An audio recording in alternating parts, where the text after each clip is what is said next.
Hi, welcome to U.S. History, but Interesting, the series where we go through American history connecting with the past by Alan Brinkley chapter by chapter and talk about what the textbook says, what it doesn't say, and why you should care about this history right now in the 21st century.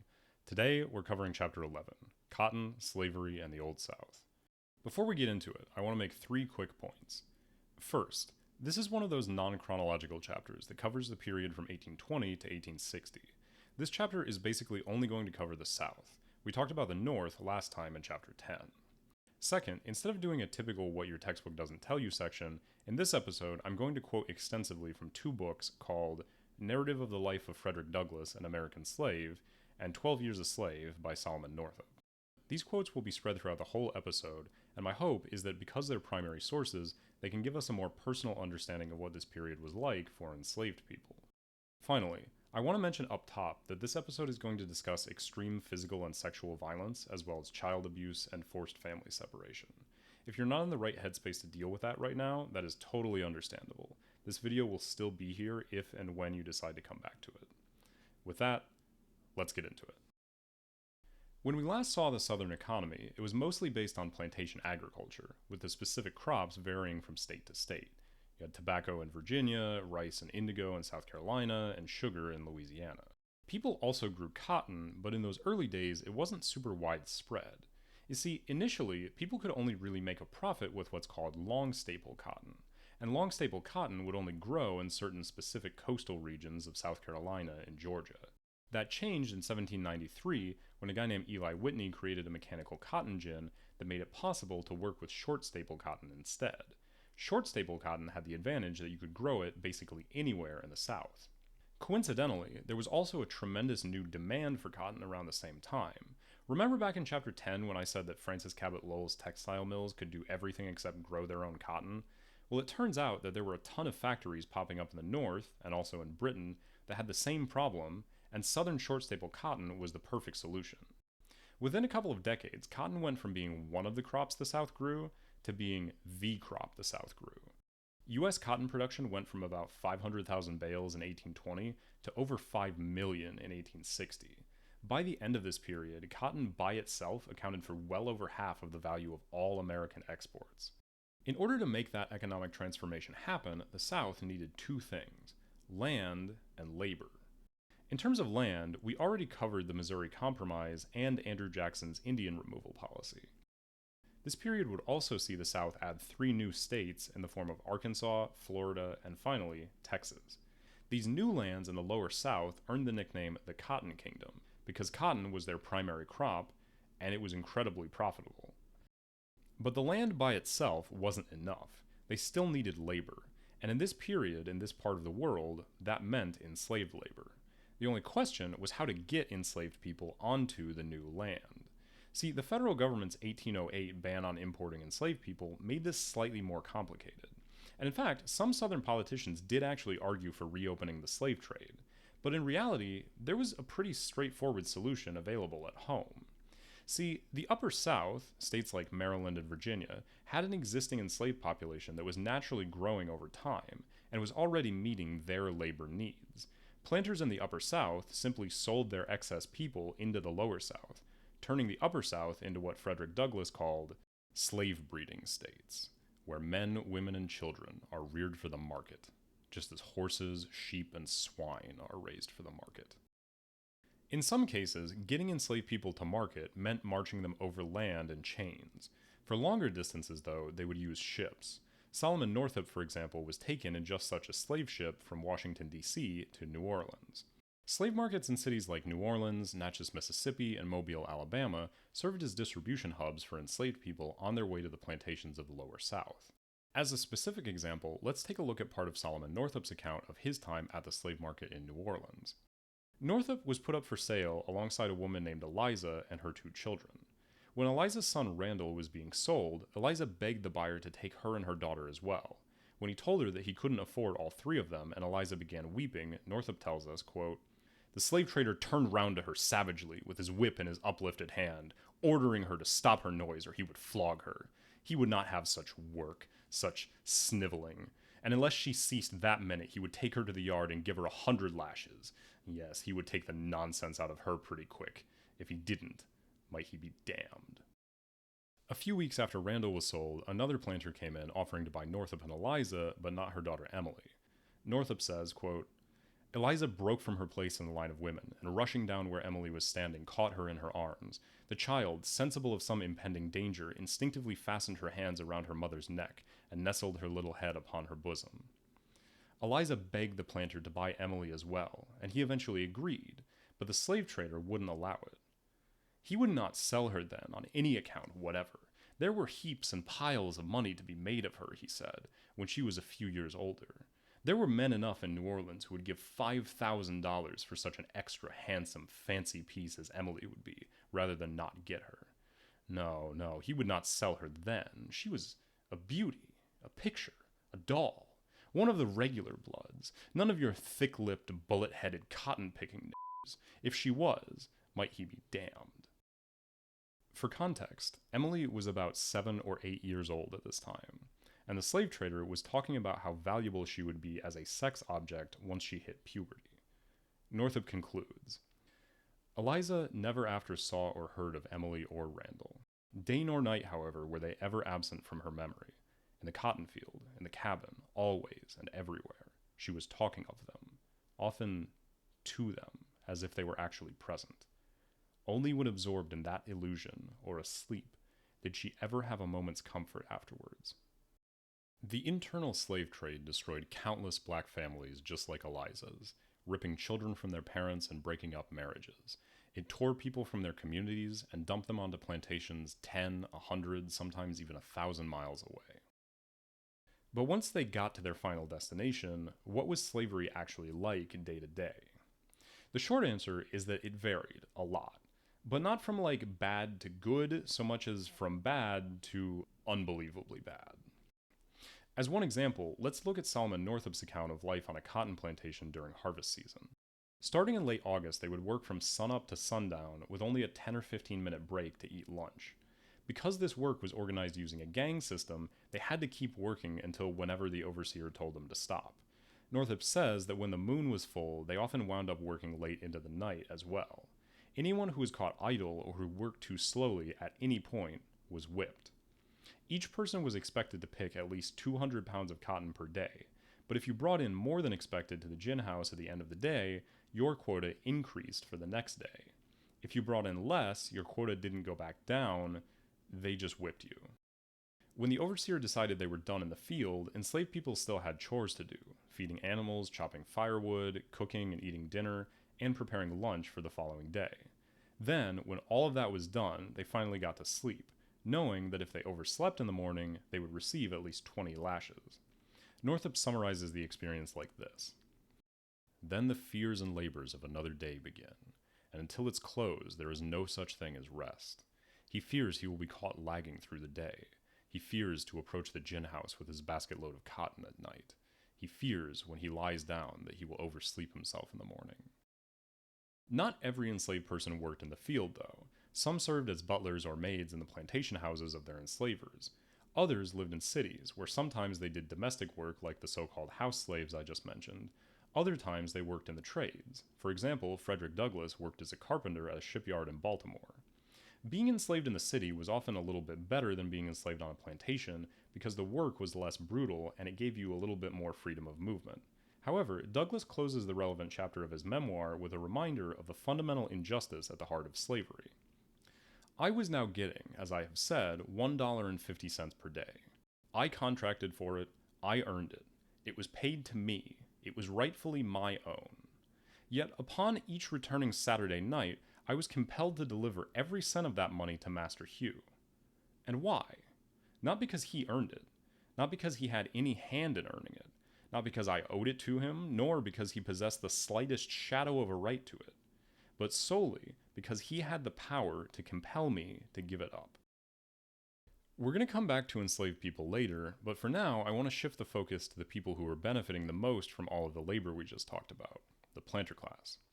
First off, we should mention that most white Southerners were not planters. Only about a quarter of white families actually owned any enslaved people, and most of those families only owned a small number.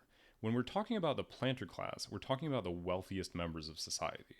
The textbook informally defines the planter class as people who owned more than 40 enslaved people and more than 800 acres of land. The AMSCO book puts those thresholds at 100 enslaved people and 1,000 acres of land. Remember last time how I said that economic class distinctions are a little fuzzy in terms of where the exact line is? Well, there you go. Now, despite the fact that the planters were a minority in terms of sheer numbers, they wielded tremendous economic, political, and cultural power. They dominated elected offices and higher education, and they owned a massive chunk of the wealth, land, and enslaved people. If you want to compare Southern economic class to what we talked about last time, the planters were analogous to the factory owners and merchants that sat at the top of Northern society. In fact, the textbook makes the point that managing a plantation with dozens of enslaved workers and numerous overseers was actually very similar to running a company like what Northern capitalists were doing. However, the planters themselves would have absolutely hated that comparison. They saw their culture and way of life as fundamentally and increasingly different from life in the North. The AMSCO book says that the South was largely a feudal society. I think that's a little overstated, but it does set the stage for what the main textbook calls the Cavalier myth. The Cavalier myth was heavily influenced by the popular literature at the time, which included books with medieval settings like Sir Walter Scott's Ivanhoe. It was basically the idea that Southerners, and the planter class in particular, were the descendants of noble, chivalrous, landed aristocrats. It was up to them to defend the traditional ideas of honor that were being so callously discarded in the North. Now, this idea was, in fact, a myth. Southerners were not medieval knights, and the textbook repeatedly points out that Southerners hadn't been lords over the land where they lived for countless generations. Remember that broad swaths of the South were only even open to white American settlement for the first time in the 1820s or 30s. However, just because the South's self-image was at odds with reality, that doesn't mean that it didn't impact the way they perceived the world and the way they chose to live their lives. It did. An idea can be both wrong and influential at the same time. To understand exactly how the Cavalier myth influenced Southern society, we have to talk about that idea of honor. You see, honor meant something different in the 19th century South than it does today. It wasn't really about acting ethically. It was more about controlling your public image and making sure that people talked about you with a certain sense of dignity and respect. Southerners took this very seriously. In one famous incident, a senator from Massachusetts named Charles Sumner gave a speech denouncing the expansion of slavery. In that speech, he mentioned a senator from South Carolina by name, saying that he had taken the harlot slavery as his ugly, polluted mistress. The senator's cousin went into the Senate chamber and beat Sumner with a cane, injuring him so badly that he couldn't even return to the Senate for nearly 4 years afterwards. The use of a cane here is actually significant. If a gentleman was insulted by another gentleman, he might challenge him to a duel. But Sumner was a prominent abolitionist, so he didn't get the dignity of a fair fight. He was beaten in the way that a planter might discipline an unruly animal or an enslaved person. And that brings us to the relationship between Southern honor and the institution of slavery.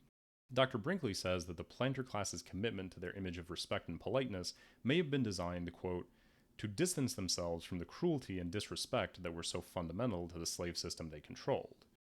As I've pointed out, though, when it came time to preserve that image, they were totally fine leaning back on that same violence and cruelty. Finally, we need to talk about how all of this affected women. It was seen as incredibly important for Southern gentlemen to defend the honor of white women. That meant things like fighting to avenge insults and providing for women economically, but it also especially meant protecting them from black men, who were seen as naturally violent and hypersexual.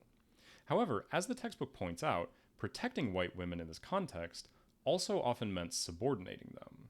A prominent Southern intellectual named George Fitzhugh said, quote, "Women, like children, have but one right, and that is the right to protection.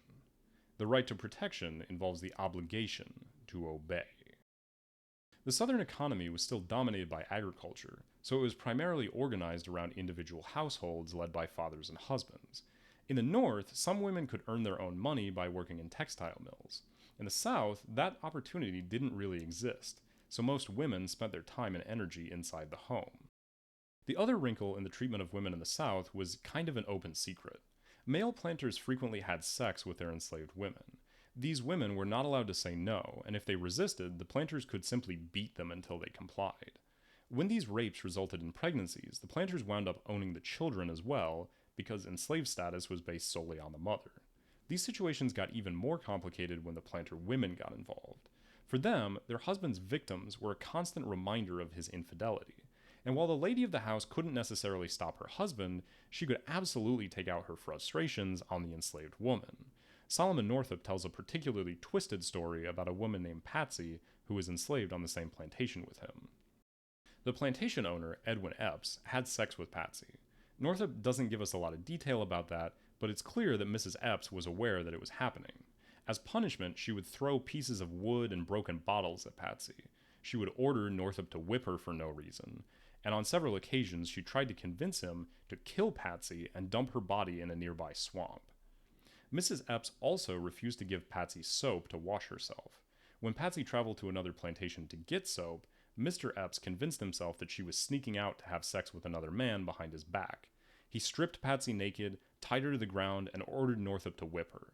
After giving her 30 or 40 lashes, Northup refused to do it anymore, so Epps took the whip himself and continued flogging her until his arm got tired. Northup describes the scene like this. The painful cries and shrieks of the tortured Patsy, mingling with the loud and angry curses of Epps, loaded the air. She was terribly lacerated. I may say, without exaggeration, literally flayed. The lash was wet with blood which flowed down her sides and dropped upon the ground. At length, she ceased struggling.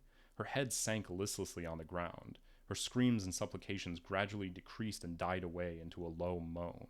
She no longer writhed and shrank beneath the lash when it bit out small pieces of her flesh. I thought that she was dying. Patsy did not die, but Northup says that this incident crushed her.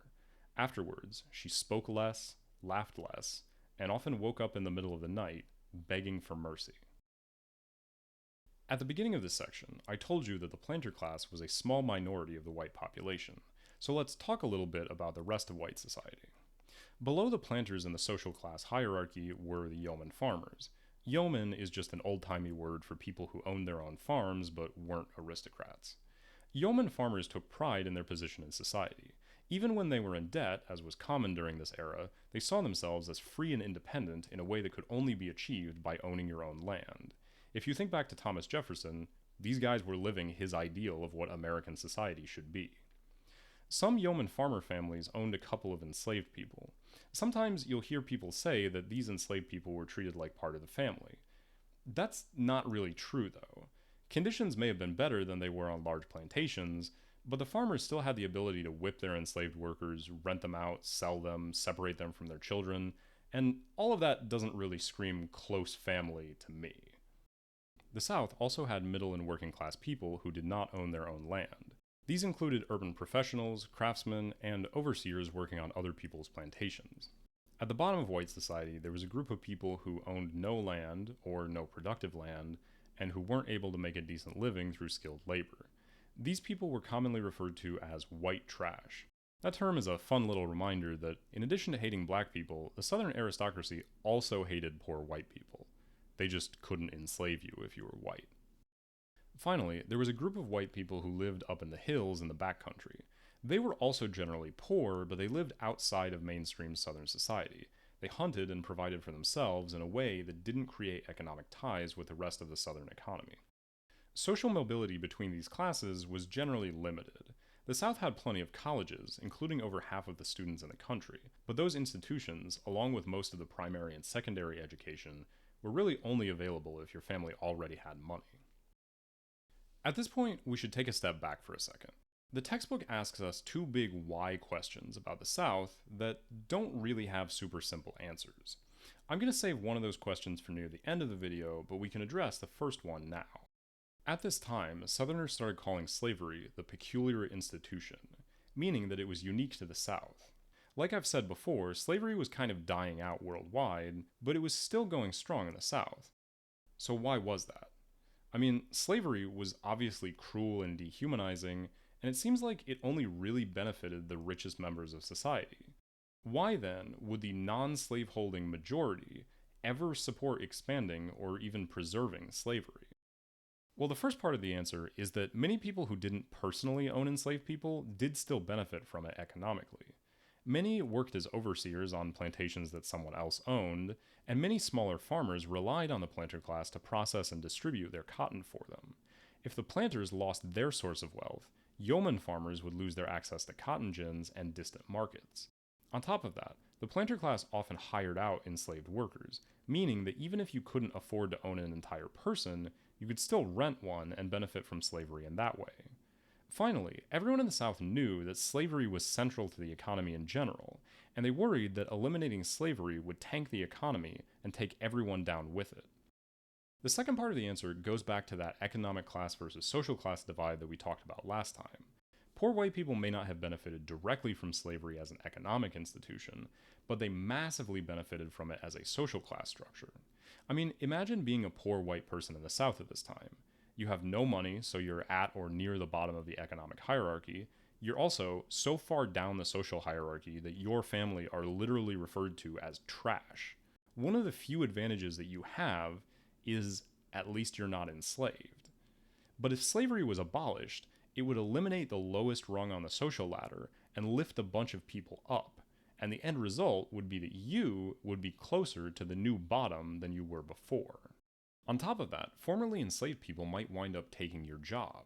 Given the fact that they were used to working for no wages at all, chances were pretty good that they would be willing to work for less money than you were. From your perspective, it was safer to keep black people where they were so that your already precarious position in society didn't slip any further. But everything I've said so far kind of skirts around what I think is the most important piece of this puzzle. The reality that we have to acknowledge is that these people ultimately supported slavery because they thought it was the right thing to do. They believed that black people were inferior and that meant slavery was morally justified. Let's talk for a second about how that idea developed over time. All the way back in the 1780s, Thomas Jefferson wrote that black people were inferior to white people, but slavery was still bad for both the enslaved and the enslaver. He said that slavery destroyed the morals of white Southerners, making them lazy and turning them into despots. Even as late as 1820, he maintained that he would be glad to see an end to slavery if only there was a way to do it safely. He said the situation was like holding a wolf by the ear. Jefferson was far from an anti-slavery activist, but he seemed pretty clearly aware that there was an unresolved tension between his principles of liberty and the reality of slavery as it existed. By 1835, President Andrew Jackson was actively denouncing anti-slavery activism in his State of the Union address. Where Jefferson had said slavery was bad, but trying to end it might be dangerous, Jackson dropped the first half of that sentence entirely and assumed that the danger was the entire point. Jackson described the methods used by anti-slavery activists as wicked and unconstitutional. By this point, Southern leaders were no longer embarrassed and apologetic about slavery. It was part of the South, and it was going to stay that way. Then, in 1861, we see a final version of the Southern stance on slavery. Alexander Stephens had spent 16 years in the U.S. House of Representatives at this point and was about to be elected Vice President of the Confederacy. He specifically addresses the shift in thinking over time, saying, quote, "The prevailing ideas entertained by Jefferson and most of the leading statesmen at the time of the formation of the old Constitution were that the enslavement of the African was in violation of the laws of nature, that it was wrong in principle, socially, morally, and politically. Those ideas, however, were fundamentally wrong. They rested upon the assumption of the equality of the races. This was an error. It was a sandy foundation, and the government built upon it fell when the storm came and the wind blew. Our new government is founded upon exactly the opposite idea. Its foundations are laid, its cornerstone rests upon the great truth that the Negro is not equal to the white man, that slavery, subordination to the superior race, is his natural and normal condition." So that's pretty explicit, right? Jefferson was wrong, racial equality is an error, the white race is superior, and is therefore justified in enslaving black people. This is a very clear statement of the idea of white supremacy. But there's something else important here, and it has to do with this line in particular. This is a reference to the Bible, specifically Matthew chapter 7, verses 24 to 27. In those verses, Jesus tells his audience that anyone who hears his message and doesn't obey it is building their house on a foundation of sand. By using this reference, Alexander Stevens is telling his audience that the people who believe in racial equality are going against the teachings of Jesus. Believe it or not, that was actually in line with Southern religious thought at the time. See, when Baptists and Methodists were trying to spread into the South during the Second Great Awakening, they had to tailor their message to be more sympathetic to the institution of slavery. By the mid-1840s, churches in the South had become so much more pro-slavery than churches in the North that both denominations split into separate Northern and Southern halves. If you ever see the phrase Southern Baptist or Southern Methodist today, this is the origin of that schism. Frederick Douglass gives us many examples of Southerners using religion to justify mistreating enslaved people. Here is just one of them. I have seen my master tie up a lame young woman and whip her with a heavy cowskin upon her naked shoulders, causing the warm red blood to drip. And in justification of the bloody deed, he would quote this passage of Scripture: "He that knoweth his master's will and doeth it not shall be beaten with many stripes." Solomon Northup tells the story of a deacon in a local church reading the exact same verse to all the enslaved people on the plantation and telling them that many stripes means, quote, a great many, 40, 100, 150 lashes. To sum all of this up, Southerners had a lot of reasons to support slavery. Some were economic, some were social, and some were ideological or religious. How much each of those factors mattered would obviously vary from person to person, but the very fact that there were so many available reasons meant that almost everyone could find some kind of justification for supporting the continuation of slavery. But not literally everyone supported slavery, right? I mean, surely there were some people who opposed it. Yeah, some people did oppose it. The hill people who lived in areas with very low enslaved populations generally opposed slavery, and there were a couple of other white individuals. But as you may expect, the biggest source of opposition to slavery in the South was black people.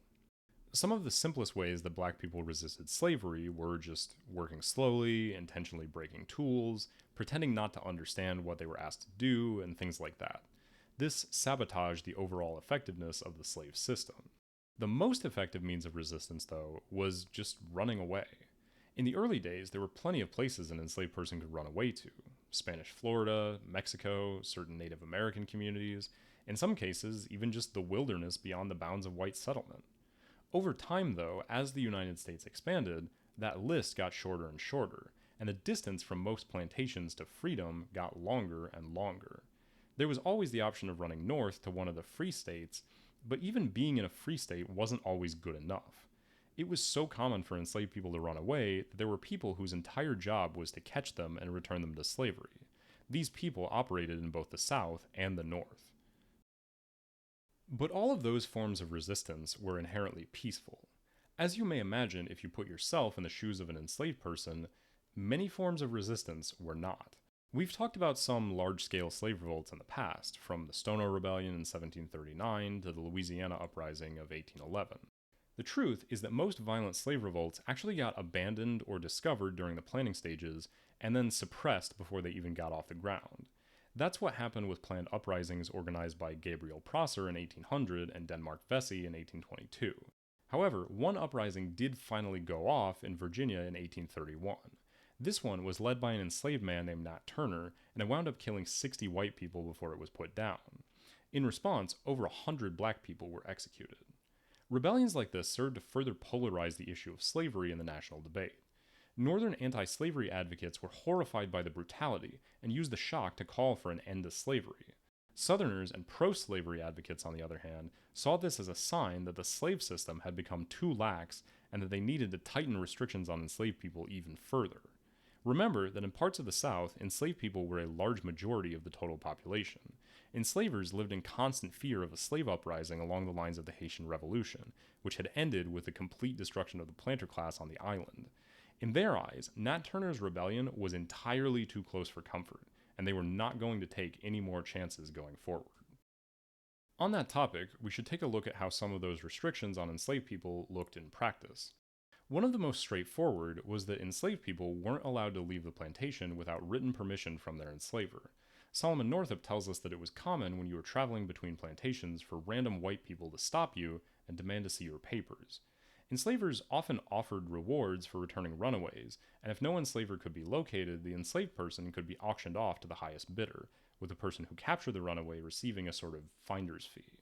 This meant that poor white people in particular had a strong financial incentive to ask for your papers, because if they caught you without them, it could represent a substantial payday for them. Another common restriction was banning enslaved people from learning how to read and write. This would make it harder for them to forge passes to leave the plantation, but it also had a more philosophical justification, as one of Frederick Douglass's enslavers explains. A nigger should know nothing but to obey his master, to do as he is told to do. Learning will spoil the best nigger in the world. If you teach that nigger how to read, there would be no keeping him. It would forever unfit him to be a slave. On top of all of that, Southern law made it impossible for black people to sue anyone or to serve as a witness in court. That meant that white people had a lot of leeway to use violence against black people. By the same token, if enslaved people broke the rules, they had no right to trial by jury. Instead, whatever white person was in charge, whether that was a planter or an overseer or whoever, had the authority to act as judge, jury, and if necessary, executioner. Douglass tells a story in which an overseer named Gore was whipping an enslaved man named Demby. Midway through the process, Demby ran into a nearby lake to avoid the rest of the lashes. Gore told Demby that if he didn't come out of the lake, he would shoot him. After a brief argument, he did exactly that. The planters asked Gore why he resorted to killing a man, and Gore responded, Demby had become unmanageable.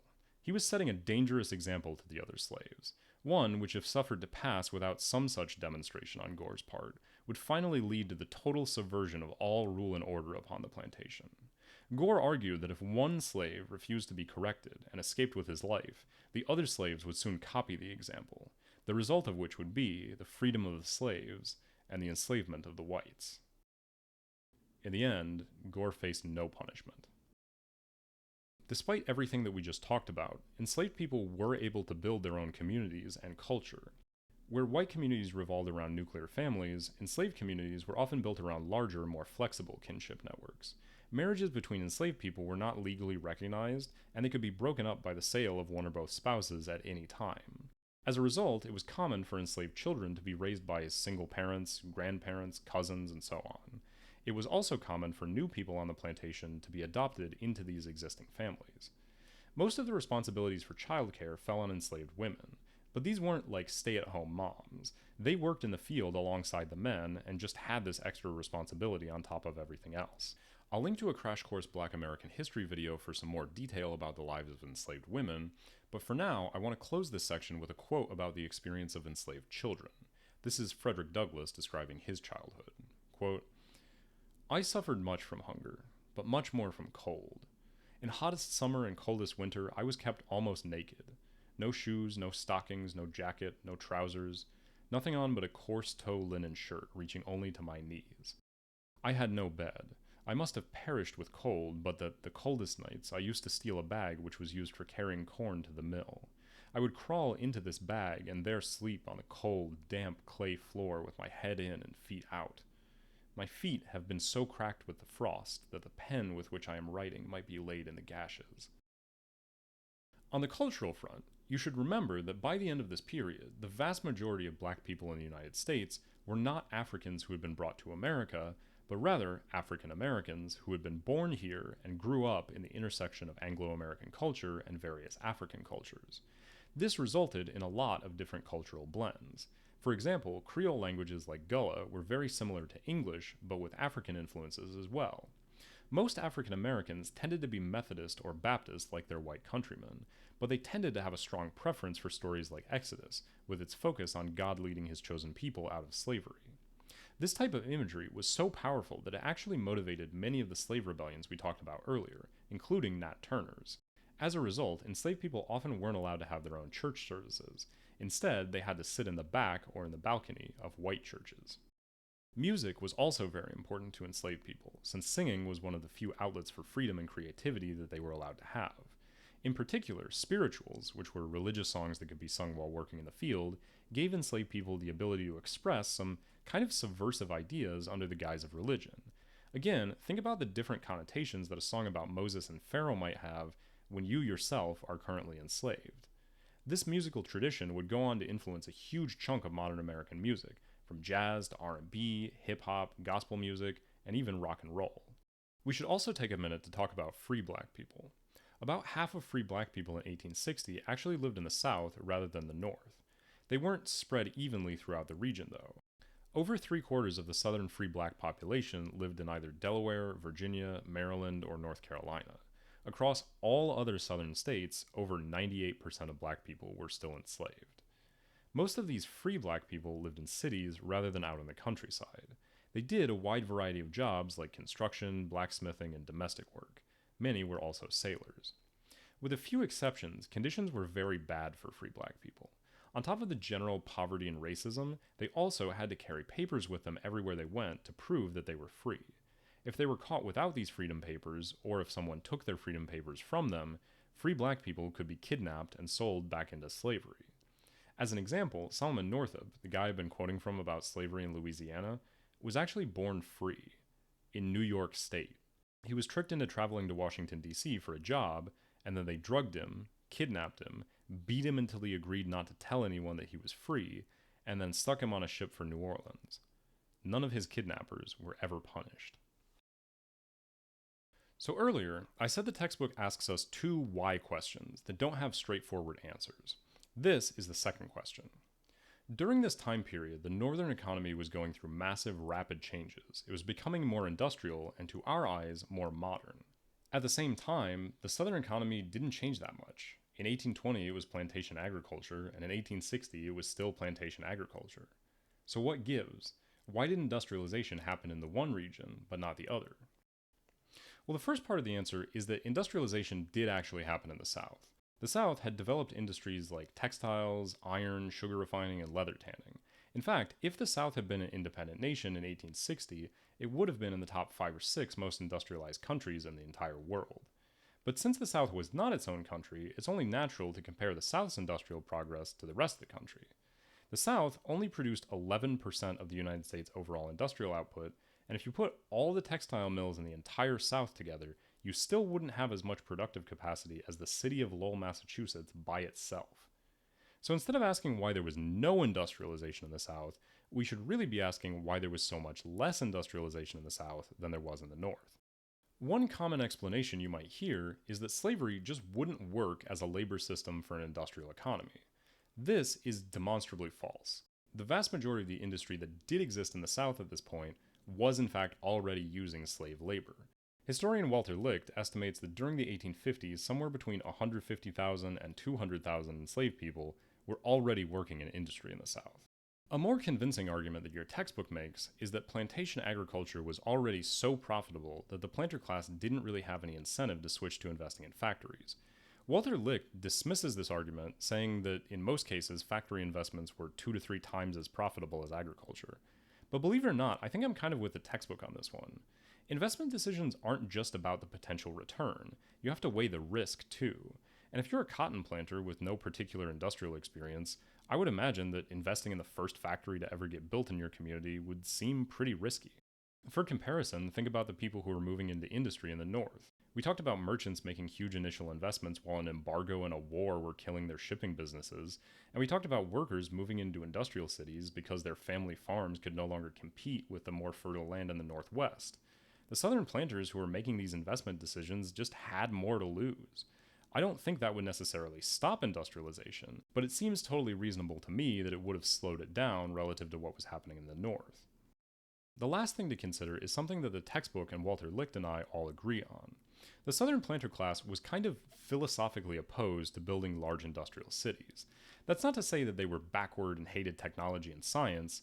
It's more about the fact that they believed independent farmers and landowners were the ideal citizens of a republic. Industrialization would lead to big cities, and big cities would lead to crowded slums full of landless workers, immigrants, and other people who wouldn't want to preserve the existing southern social order. Think back to all the things we talked about last chapter in the North. Immigration, nativism, labor movements, citywide strikes to protest working conditions. Southerners watched all of that happening, and to them, it didn't seem like modernization. It seemed like chaos. The southern planter class was at the top of the existing social and economic order, and they didn't have any incentive to upset those systems. especially since anything that upset the social order too much might end with a Haitian-style slave revolt. For them, the South wasn't stagnant, it was stable.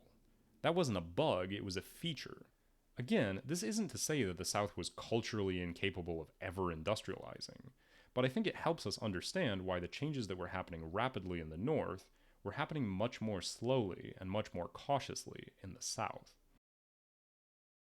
With that, we can move on to the final section of the video and talk about why this matters in the 21st century. If you've paid attention to politics, or honestly just social media in general, at any point in the last couple of years, you've probably already heard someone talking about how slavery impacts modern American life. You probably also heard someone explain that slavery doesn't impact modern American life at all, and the people who are talking about it are just trying to stir up trouble. In those discussions, you've almost certainly heard someone use the phrase systemic racism, but it's way less likely that you've actually heard someone define what that phrase means. As a result, I think we end up wasting a lot of time on these arguments where people are just talking past each other because they don't even agree on what the words mean. What I'm going to do in this video is give you my definition of systemic racism and a couple of comments on the concept in general. My hope is that the next time you hear someone use that phrase, you can ask yourself whether you think they define it in the same way that I did. And if not, you can either just ask them what systemic racism means to them, or you can try to tease it out for yourself. This won't necessarily mean that everyone will agree, but hopefully it'll make it easier to understand where those disagreements are actually coming from. So for me, the reason we stick an adjective in front of the word racism is to distinguish between two different types. In this case, systemic racism and individual racism. Individual racism is easy to understand. This is when an individual person chooses to do or say or believe something that harms someone else because of their race. For example, Jim hates black people. He calls them racial slurs, he thinks they're too uncivilized to live in the same country as white people, and when he thinks he can get away with it, he physically attacks them. All of that is Jim being racist as an individual. Systemic racism, on the other hand, doesn't depend on a specific person doing or saying something racist. Rather, the harm is caused by the rules and incentives that are built into a system like the economy, the legal system, and organized religion, or something like that. For example, we talked earlier about laws in the South that said something like, enslaved people are not allowed to leave the plantation without written permission from their enslaver. Whatever any specific individual does or says or thinks, the law is the law. As long as you're still in the South, and as long as you're still enslaved, that law applies to you, and there are penalties if you disobey it. We also talked about how there are financial incentives for random people to accost you and demand to see your papers. And those people don't necessarily need to be motivated by racial hatred. Maybe they just need the money. And after a while, maybe they just do it out of force of habit. And once enough people have that habit, maybe they just do it because that's the way things work around here. Nobody really has to think about it too much. And that's the thing about systemic racism. It doesn't require people to consciously choose to do racist things. Once the rules and incentives are set up, the system just keeps going, and the harm just keeps happening. So that's what I'm talking about when I say systemic racism. Let me make 3 quick comments and then we'll be done. First, notice how with this definition, the statements systemic racism exists and everyone everywhere is individually racist mean 2 completely different things. Oftentimes, people try to disprove systemic racism by pointing out that there are definitely individuals who aren't racist, and while that may be true, and while it would in fact disprove the second statement, it doesn't actually tell us anything about systemic racism. A handful of non-racists don't automatically fix the economy or the laws just by existing. Second, I want to come back to the way I phrased my example of systemic racism from this chapter. Someone could look at that and say, well, technically, it doesn't mention race at all. It just says enslaved. That could be enslaved black people, sure, but theoretically, it would also apply to an enslaved white person. So it's not really racist so much as anti-enslaved person. But you know, and I know, and they know, that the enslaved people this law applied to were black. And because about 90% of all black people in the country were enslaved, this law didn't have to say the word black specifically to apply to basically all black Americans and basically nobody else. Finally, I want to point out that in this episode we talked about slavery as an economic system, We talked about how it impacted social structures, how it impacted the law, how it impacted philosophy and religion, and in a couple of chapters, we're going to talk about how it impacted national politics and foreign policy. This was not an isolated thing. The consequences of slavery wormed their way into like 6 or 7 different systems, and that's just counting the ones I listed here. As we move forward in this course, I want you to keep that in the back of your mind and see how many of those systems get specifically addressed when people are trying to clean up the legacy of slavery. Then, at the end of this course, ask yourself whether we got them all, or whether maybe we still have some work to do. So yeah, that's it for this episode. I hope you found it helpful. If you did, join me next time for episode 12, Antebellum Culture and Reform, in which I go on an extended tangent about graham crackers. So yeah, kind of a tone shift.